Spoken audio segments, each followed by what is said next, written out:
Alright, welcome back to the channel everyone. Finally, I'm going to install the T3TEC battery cutoff switch. So this is what it looks like on a right-hand drive car. They do make these kits specifically for a right-hand drive and a separate kit for left-hand drive. So if you do order this, make sure you order the correct left-hand drive if you're in the US, of course, or right-hand drive. Make sure you order the right one for your car, right? I'll tell you guys how to order this at the end of the video with T3TEC. They are in Japan. It's very easy. But this is what you get. You get one-page instructions. You get a switch, a bracket. This is left-hand drive specific bracket. It's a mirror image of what you see in the picture. And you get two heavy-duty wires.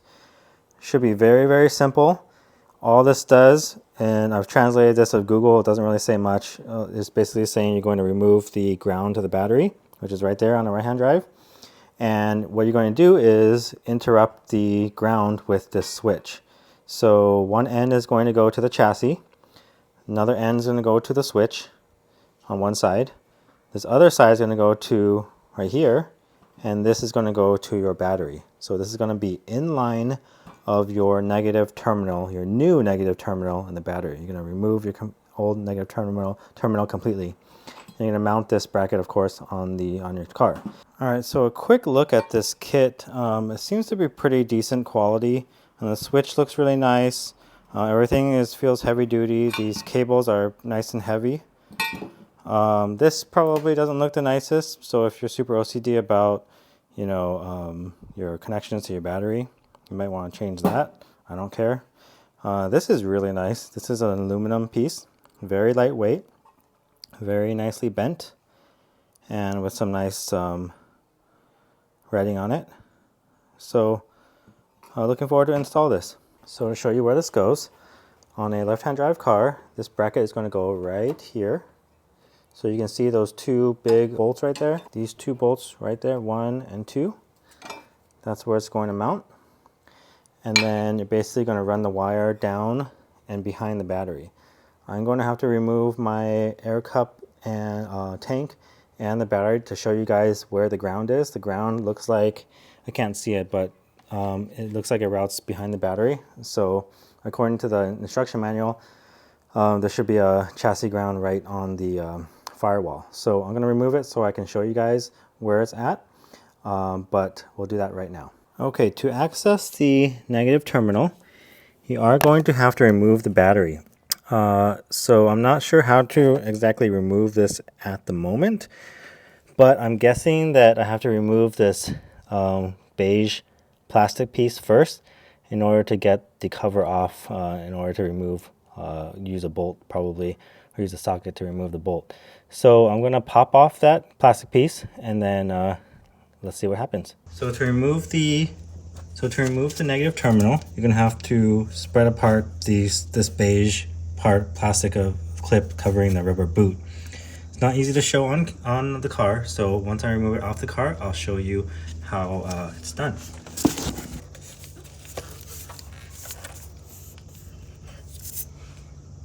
Here's a kind of a look at it. The plastic hooks around a spacer, so up it goes this way and up that way. So I used my flathead and pried it, put it in this slot right here and pried it off like this. There is another one of these hooks on the top side, 180 degrees around.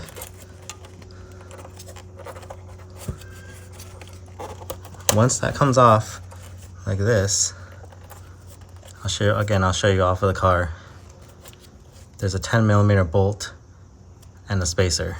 Remove that next. So again, this is a view from underneath the car.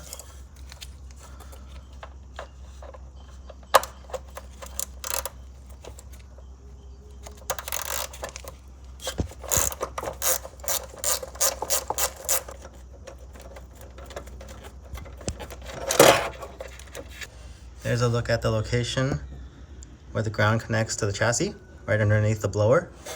And here's a look at the negative terminal. So as you can see, this is what was connected to the chassis. Here's a spacer. The small side connects to the chassis side. And here's a look at the rubber grommet. So you can see here that this plastic piece is created so that it hooks around this spacer. And so what you need to do is pry these pieces off of the spacer. So these are pointed. One is pointed directly at the ground. One is pointed directly at the sky. So that's how it looked on my car, at least. So that gives you an idea of what you need to do. This plastic piece is a 360 degree all the way around. So you just basically need to pry it open as best you can. What I did was there's a slot you can see right here.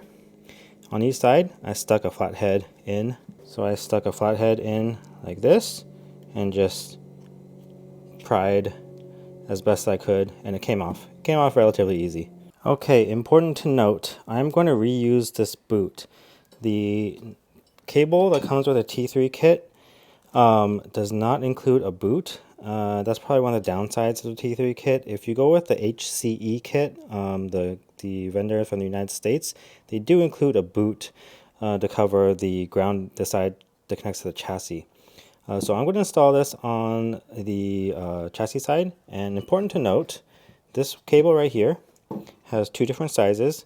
You want to install the small side, do it on the small side, because that's where this chassis bolt is going to fit through. So install the bolt. I'm going to install the boot first.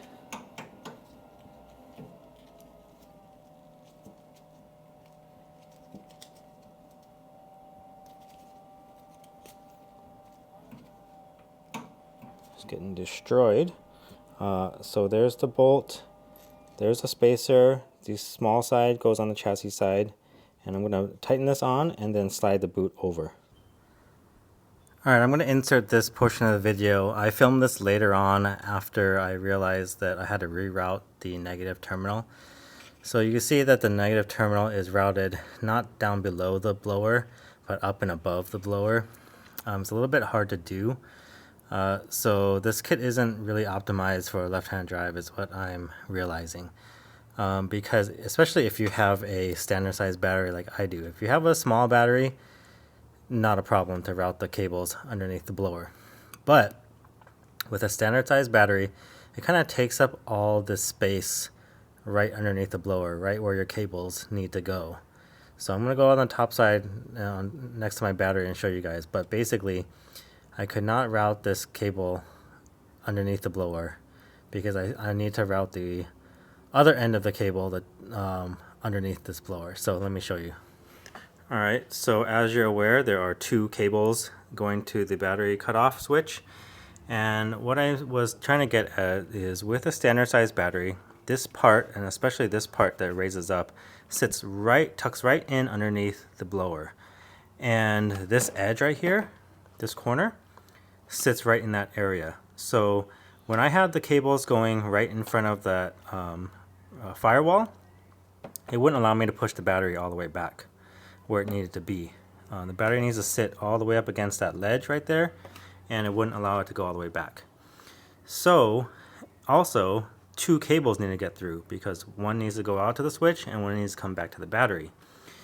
So I routed the one from the chassis ground to the switch up above the blower as I just showed you. And for the other cable coming back to the battery, I'm going to route it in front of the blower, but there's going to be just enough room for one of these cables because I'm going to route the cable I'm not going to have enough room for the cable to sit behind the battery. Like I stated, you have to have, it won't allow you to push the battery all the way back to where it needs to be. So there's just enough room right above this battery and right below the blower, because the blower kind of sits like this, curves like this, and there's enough room for the cable to route up on top, around, and to the negative terminal. So that's what I'm going to do. I route the cable like that, and it's going to sit, basically, it's going to sit like this, and going to route like this, right on top of the battery. So let me go ahead and move the battery in place, and I'll show you that. Okay, so I have my ground cable with the big side pointing up here, so I'm going to route it down behind this what is it, AC line right here. The one with the blue cap, you can't really see it from your view. Routed behind this thing right here. And I'm going to just pick a nice clean route to get me to this side right here. Okay, what I'm going to do next is before I finish routing this, I'm going to mount the bracket because I want to see where the switch ends up, and that way it'll decide whether I mount the wire, put the wire through next to the ABS or back here behind some of these wire looms. So these two bolts are 17 millimeter.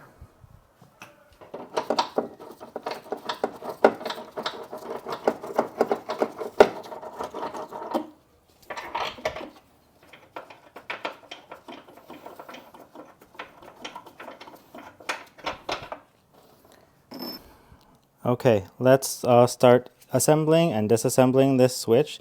So we're going to use 14 millimeters to remove two of these nuts off the bottom, one on each side.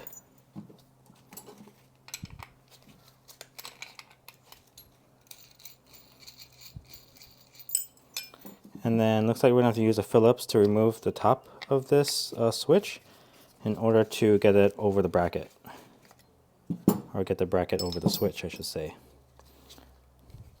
So we're going to have to remove this nut right here.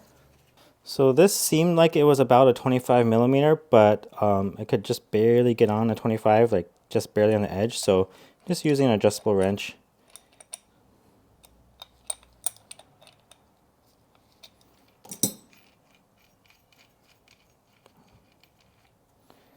And then you want to install this on and put this on here like so. I'm going to do it loosely, so I need to know where the switch needs to end up. So you want it to, the switch only has two positions, of course, and of course you want the left position to line up with the off. So I'm going to tilt this, you can tilt it like this until it's at the off position. And then you're going to want to go ahead and tighten the nut on there, like so.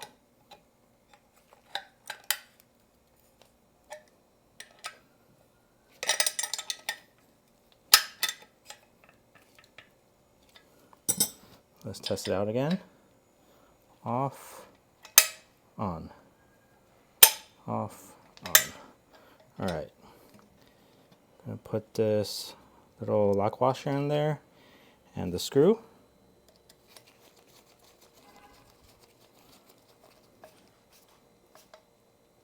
Tighten it on.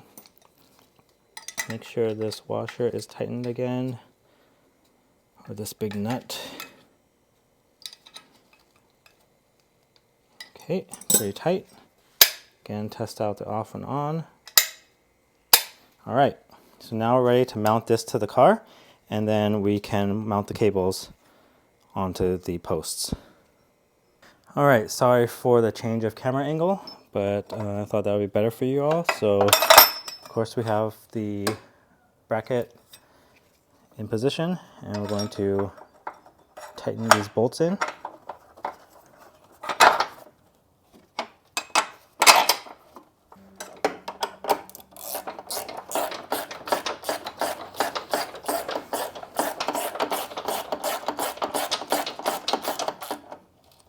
All right, so you can see that I did have to switch to a 3/8 drive thin wall socket with a pivot on here because the space is a little tight with the chassis.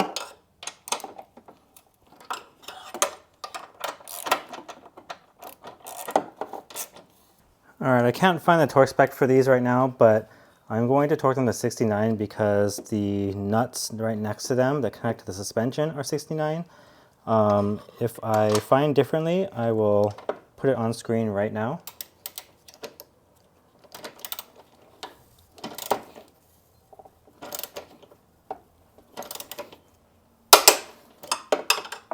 All right, I skipped a little bit ahead because it took me a while to figure out where I wanted to route the lines.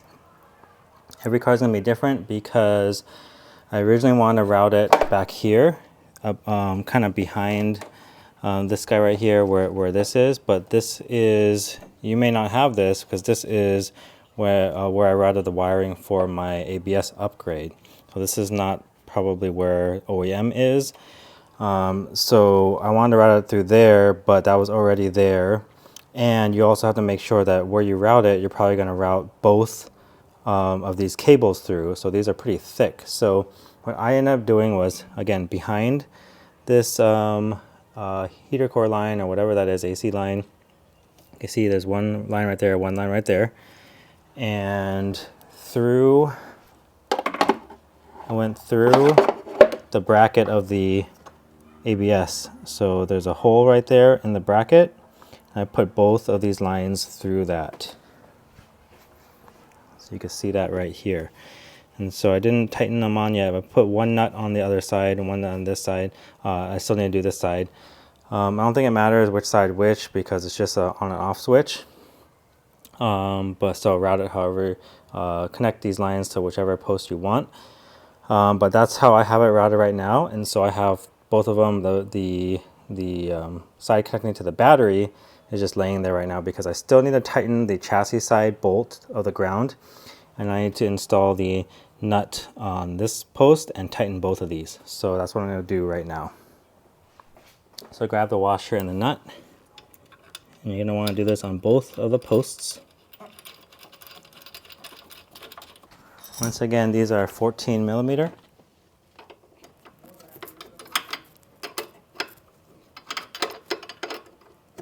Okay, I got my positive terminal connected. The battery pushed all the way back. And you gotta make sure that this isn't pinched. So you can see here, I have lots of movement. It's sitting on top of the battery in front of the blower, or beneath and in front of the blower.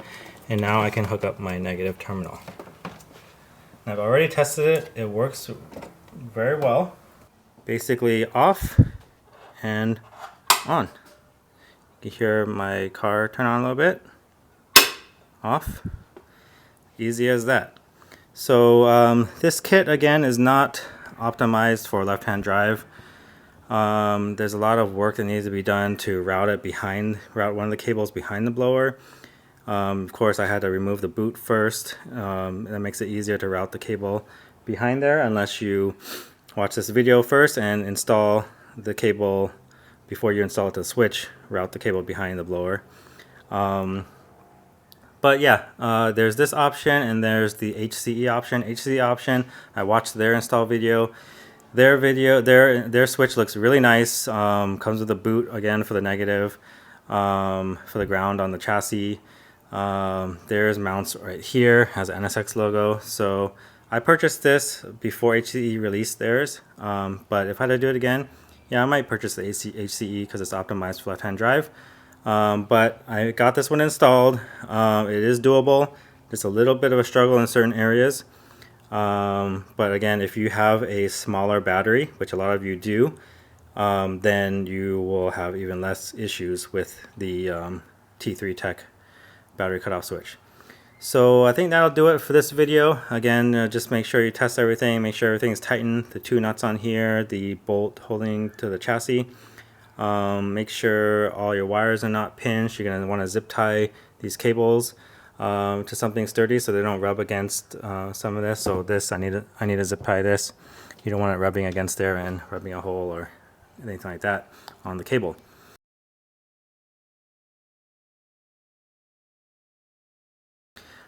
So I think that'll do it for this video. Let me know if you have any questions in the comments below. Thanks for watching. See you in the next one.